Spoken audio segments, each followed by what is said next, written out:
Welcome to Enter the Mind podcast, episode 4. Why enter the mind? Because it's that room in your house that's been there all along, but you've never actually gone into it. Well, now you can enter it with 2 mind coaches dedicated to self-help and the thriving of all human beings. I'm Robert Nelson, and I'm here with my co-host, Kyra Carlin. Kyra is going to have the Wi-Fi souped up next week. So this week she's joining via audio. And if you're listening to this podcast, then it won't make a difference. But if you're watching it on YouTube, then that's why. So today's topic is going to be attention. First of all, how are you doing today, Kyra? I'm doing so beyond good. My day has been like awesome. How about you? That's dope. I enjoy hearing that level of positivity. I actually just put up a sign at my cubicle at work that says no negativity allowed. And oh, I love that. So it's I think Grant Cardone has one of those. I think that's where I got it from, but I'm not sure.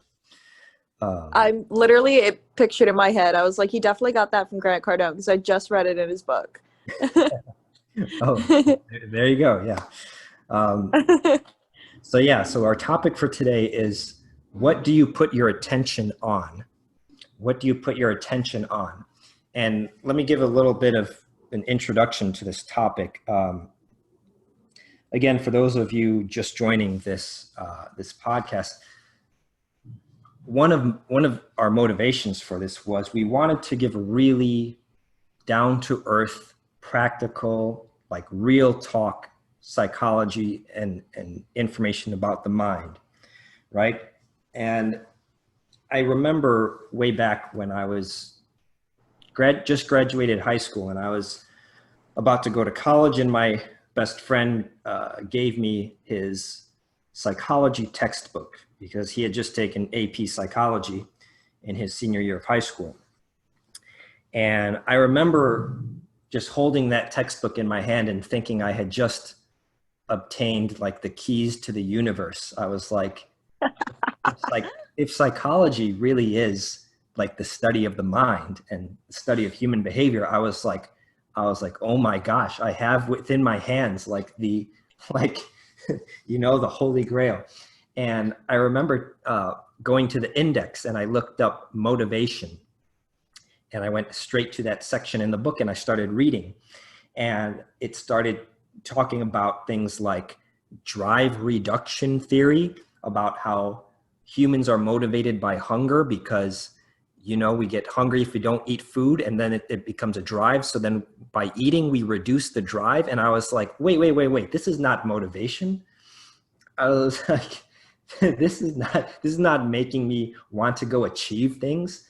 And I was like, how could a psychology textbook take me from the word motivation to this absurd theory of drive reductionism or something, drive reduction theory, right?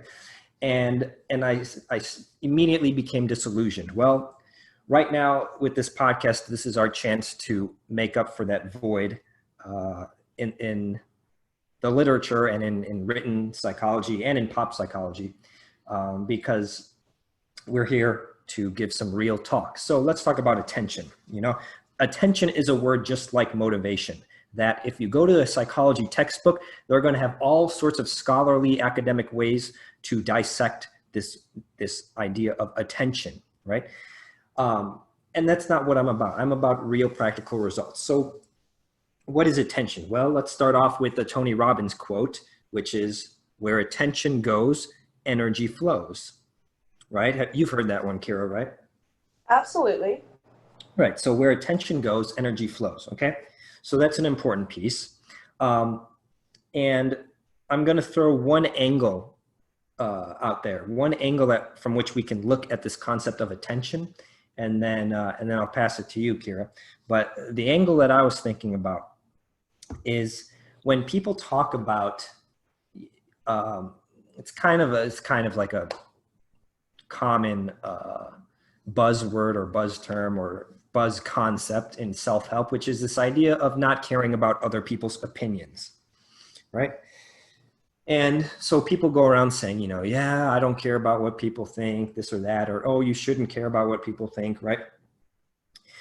But the ironic thing is that the more that they talk about how much they don't care about other people's opinions, the more they actually care about their opinions, right?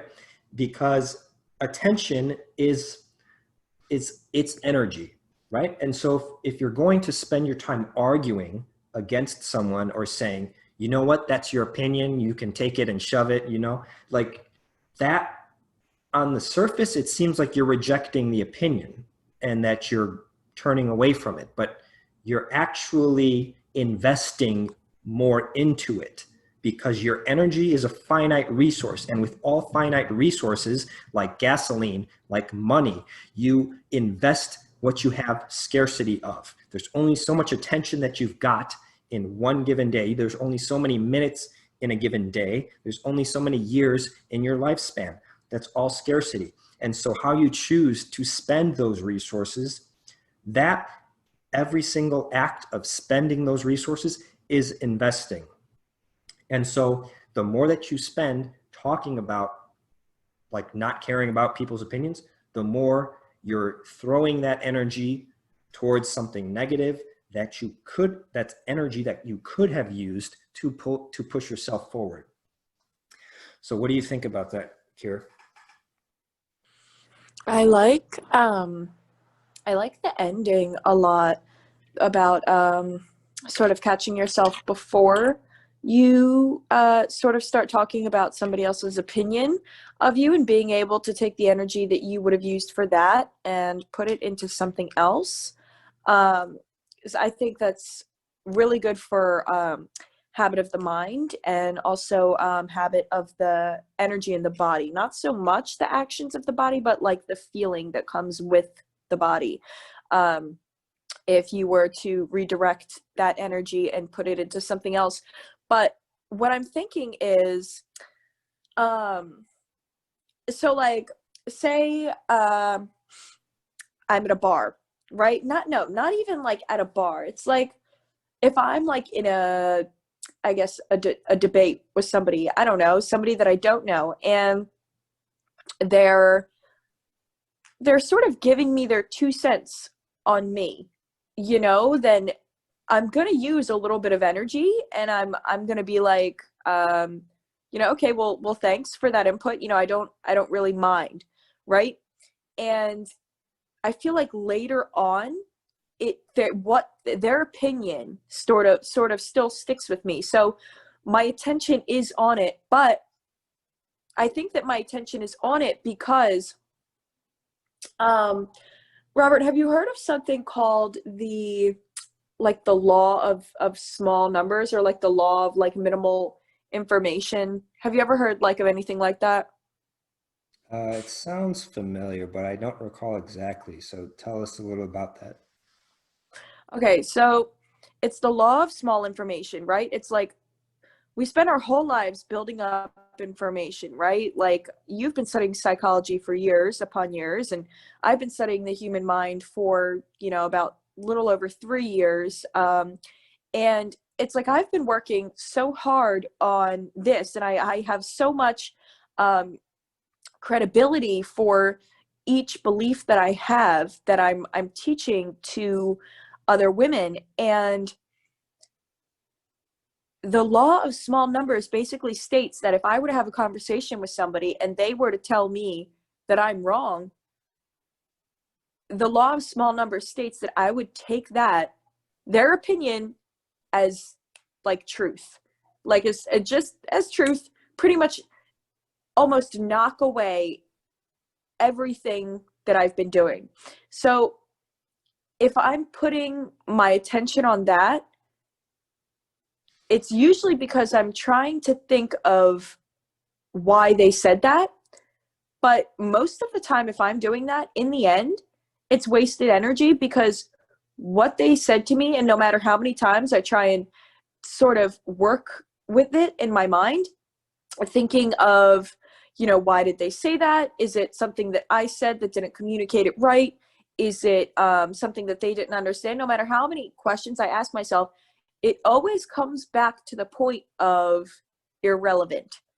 So it is, in fact, wasted energy and wasted attention on something that truthfully has no outcome to what you actually want. And that's what I got to say about that. Did it spark anything? Yeah, it kind of looped into a point that I did want to make at some point in today's episode. So this would be a perfect segue.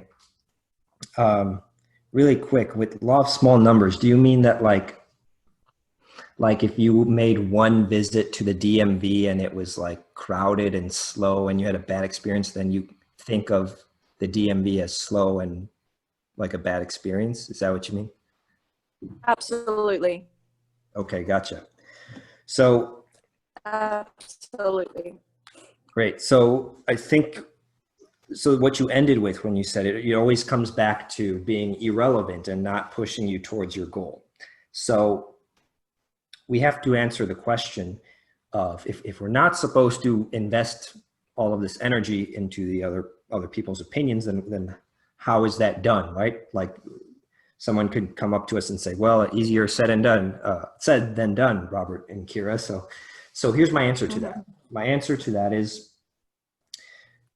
you already know how to do it because you do it with other objects or other things. So for example, right? Last couple of weeks, I've been just crazy with Facebook Marketplace. I've been using it like crazy because I moved into this new apartment, and then also, so I've been selling stuff. I've been buying stuff, right?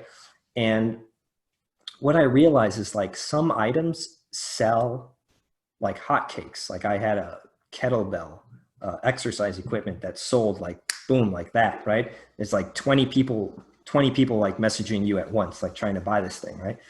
And then there's other items that don't sell as much, like, I don't know, like let's say a rug or a carpet, a rug for the floor, right? And so when you're looking at all these various items that you could list, and you come across this item that like, is not going to sell, like, there's going to be no demand, and you don't want to waste your time taking photos and writing a description and everything. You just you lose interest in it. And by losing interest, it's not this weird thing where you put more energy into it, like that people do with other people's opinions, this weird sort of opposite of what you would expect, where they're all of a sudden investing so much into the resistance of the other person's opinion, oh, I'm not like that, or, or how dare you say that of me, right? That's all resistance. And so resistance is energy. Now, in past episodes, I made connections between psychology and physics, and I'm going to make that connection once again, because in physics, we talk about resistance. Actually, resistance is a concept found in the subfield of electricity within physics, okay? There's resistance to the flow of electricity. Now, what's interesting is that we began the episode saying that where attention goes, energy flows. So now we're back talking about energy again, right? Energy, electricity. And now I hope that our listeners and viewers kind of see the way that I've been looking at the human psyche, the human mind, the human body as this one complete system of energy, right? The same way that you would look at some sort of circuit with electricity flowing, we are a system with energy flowing. And so when you have people putting attention on the wrong things, we've talked enough about other people's opinions. Let's talk about doubt, right? People can put different amounts of attention on their own self-doubt, right? They could put a lot of attention on the possibility of certain things going wrong. They can put a lot of attention on the past, on things that went wrong in the past. Oh yeah, Bill, back in school I was bullied and this and that, and or right, and once you realize that attention actually isn't pulled to those things, but rather you open the faucets and let it flow towards those things, then you realize that you actually do have more control over your energy flow than you realized. And then you become a whole person. I don't know, I'm kind of getting off on tangent, I feel, but let me pass it to you and see if you've got any thoughts related to that. That's really interesting. I actually came up with something because I feel like, both being mind coaches, we definitely know that it's pretty much impossible to, put our attention on the good things all the time, right? And it's also nearly impossible to put our attention on bad things all of the time. We're always fluctuating between the good and the bad and where our attention is at. But what if, per se, to make each of those experiences flow through us a little bit easier, instead of,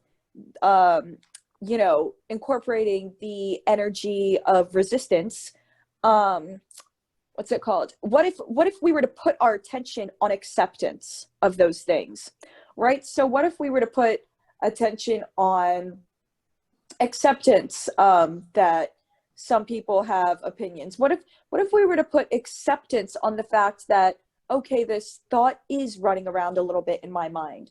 What if we were to put acceptance on the thought that I am doing really good in life? So what if, instead of resisting all of those things, because when you resist the bad things, it's resisting is energy, like you said. So you're putting attention on those things by resisting them, the bad things. And when you're resisting those bad things, you're pretty much teaching your insides to resist the good things as well. So you're putting energy on both, but it's not the good type of energy because you're resisting, which is not fully accepting.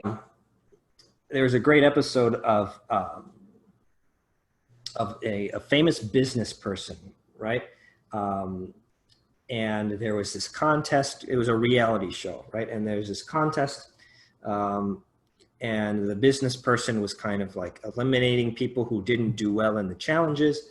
And at one point there was this guy, a contestant, and he kind of screwed up, and he was supposed to have a celebrity ready to give a concert, and then but he didn't know where the celebrity was, so he didn't know her whereabouts. And then so the host of this show, the business person, was like, hey, come on, time is money, where is the singer? And then the contestant was like, oh, I think she's upstairs. And then what I witnessed was this very successful business person.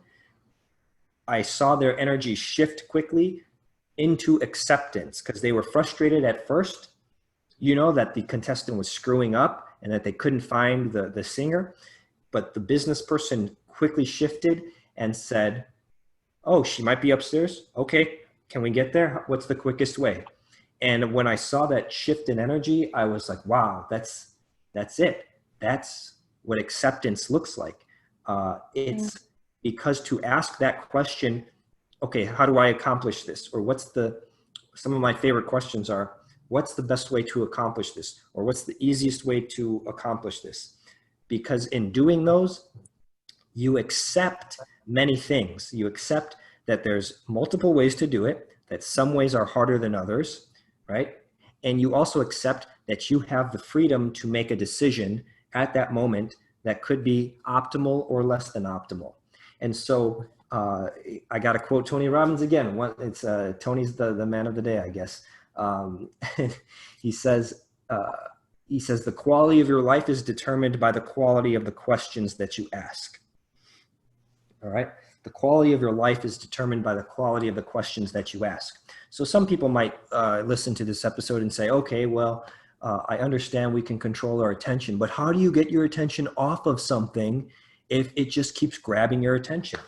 And the answer to that, I think, is You craft a very clever question, and that question then pulls your attention off of the first topic and onto the second one, right? So what would be an example? Well, you're frustrated by a certain situation. Let's say you get into a car accident, something that would frustrate a lot of people. You can ask two types of questions. You can ask, why does this always happen to me? Or you could ask, all right, what would be the quickest, most efficient, and cost-effective way to fix these repairs on the car and get on with my day? And that second question is going to change the flow of energy in your system, and it's going to produce different results. Would you agree? I absolutely agree. The Zoom connection was really bad, so we're here on over the phone now.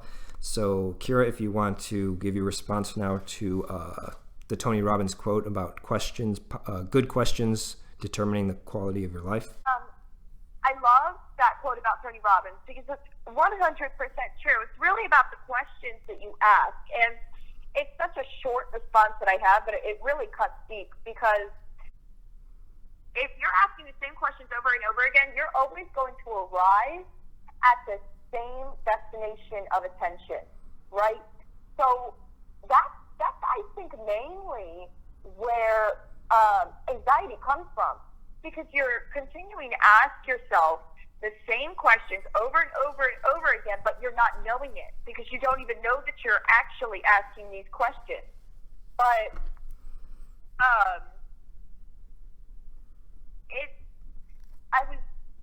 I was thinking, as Robert, as you were talking, I have a nail biting problem, and I was thinking to myself as we were talking, I'm like, okay, well, how can I stop? Like, what can I do instead biting my nails? Because I know that it's just a learned habit.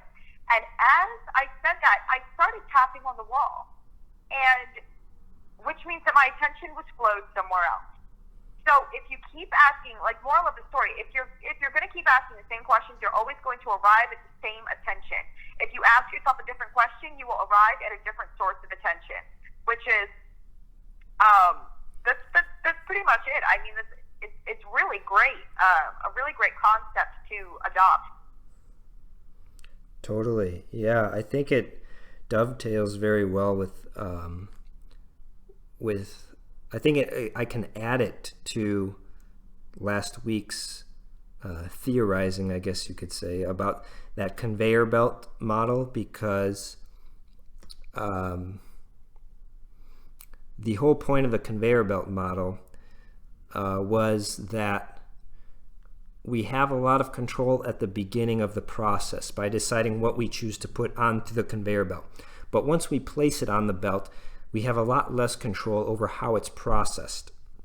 Now, the point that you brought up just now is, I think, a great point, and it's that by choosing your questions carefully, you really can strongly affect the destination that your mind arrives at, right?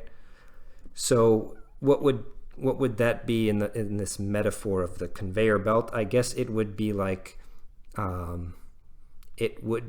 think it would almost be part of the processing. Like, it would almost be like with a conveyor belt and a machine that does whatever. It screws caps onto bottles, or it puts bolts onto car frames. I don't know.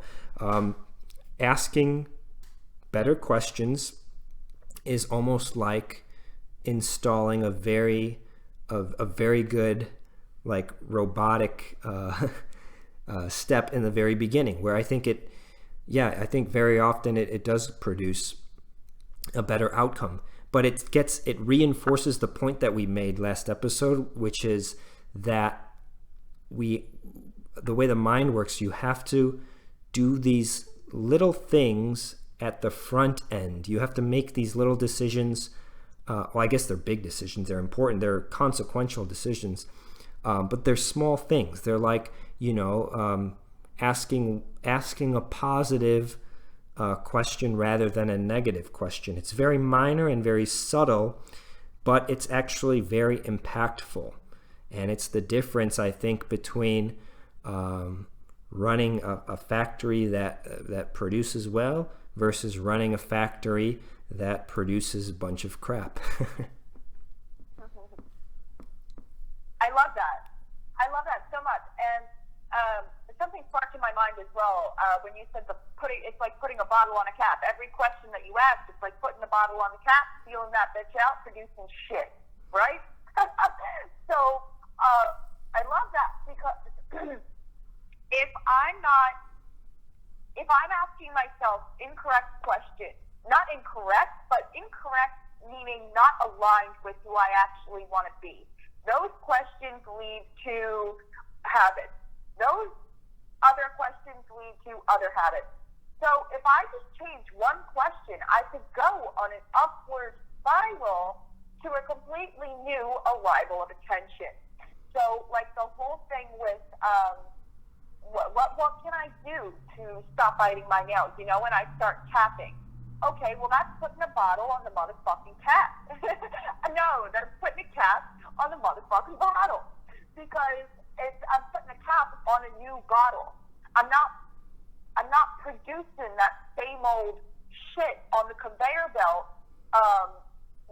with biting my nails and picking at my skin and picking my fingers. I'm now capping up an entirely new product.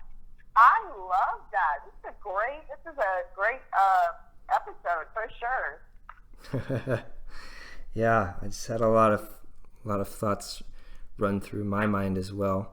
I think we're probably approaching our time limit quickly, so I think that to sum up today's episode, from my perspective, I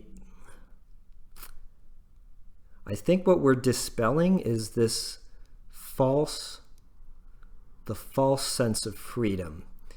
I think maybe people carry around this exaggerated sense of freedom or a distorted sense of freedom of like, I have free will. I can choose this or that. I can choose to feel happy. And then, plus add to that a slew of self-help books that talk about, choosing to be happy. But I feel like it's a little misleading because that's not how the mind works from my perspective. From my perspective, the best way to influence the mind is to kind of alter the input. It's like you get healthier by choosing better foods that you then eat. You don't get healthier by like choosing to be healthy. It's not like you don't have direct control over these processes. You have control over pictures that you look at, ideas that you think, questions that you ask yourself, right? You have control over that, these very small things at the front end, but then the mind goes through its processes that it's going to go through. And then there's an output, and that output is often a direct reflection of the input. And at least when I think of it that way, I for one feel kind of at least a little bit more clarity when it comes to the mind. I don't know about you. No, I definitely have a lot more clarity in my mind after this episode. Right on. Any final words of wisdom to close us out? No final words of wisdom, but thank you so much for the people that are watching this, that are interested in learning more about the human mind. We wouldn't be anything without our viewers. So thank you so much. You're a big part of what we do. Yes, I echo that, and I'd like to add that this is only the beginning. And if anybody listens to these 4 episodes, it should be clear that there's solid content here, and and at the point where we reach, episode 10, 20, 30, 40, I mean, this is going to be, say goodbye to those psychology textbooks because there's a new cowboy in town, and cowgirl for that matter, right? Yes. All right. If you guys want to follow our social media, I'm at Existence First. That's 2 words, Existence First. If you're on YouTube, but on Instagram and on Instagram, it's going to be 1 word, Existence First. How about for you, Kyra? If you want to go ahead and give me a follow on my mind coaching account on Instagram, it's at Try Tragedy. And my YouTube channel is just Kyra Carlin, KyraCarlin. Perfect. Thanks, Kyra, and we'll see you guys next week.